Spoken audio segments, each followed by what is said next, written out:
Hello to this short demo video of how to register and install the GitLab Kubernetes Agent into your cluster.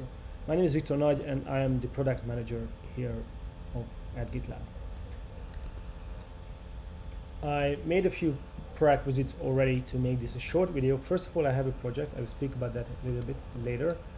And I have a cluster set up and I'm connected to that cluster from my local terminal, as I will have to run a few commands. So make sure that you are connected as well. I will open another terminal as well just to make sure that we are clean here. Here you can see there's no namespace that relates to anything around the agent, but this will soon change. So a few words about this project. First, as you can see, there is no GitLab CI YAML file. There is just the .back file, but no YAML file in this project at all. Second, there is a file under .gitlab/agent/ a directory, especially that file is this config YAML that configures the agent, and in this case it configures it to deploy an example YAML from within this project itself, and we are going to deploy this YAML that creates a namespace and a deployment that deploys ng-linux in 2 replicas. So how do you do that? You should head to the infrastructure menu, Kubernetes clusters, and select the GitLab Agent Manage Clusters tab, where once you want to integrate with the agent, you can select the agent configuration that's not registered yet. And the next step, you will get the agent token. This token should never be shared publicly, so I will remove this token once the video is over, as we use this token to authenticate with GitLab using the agent. Below the token you can see a single one-liner installation method if you want to get started quickly.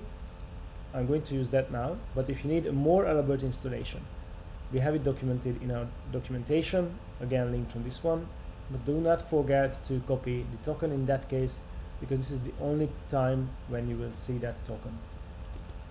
So let's head over to our terminal and create a cluster, a namespace first for the agent.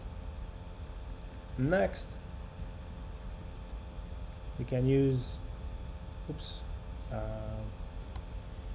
once will be enough, so we can use the,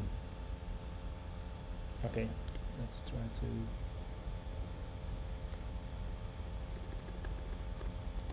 make it this way. Yep. As you can see, we use the namespace that we just created, and we have to provide a few other arguments as well, like the agent version, the address for the Kubernetes agent server that lives besides GitLab, in this case gitlab.com, and the token itself. You can use a different version, of course, and we recommend you to use a different version if you run in production. Okay, now the resources are created.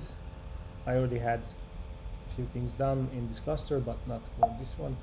So if you go there, we can see the namespace that was created by us manually, and within that runs the agent.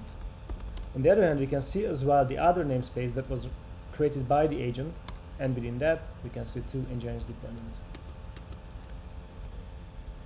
Thanks for watching this quick video, and give a try to the agent.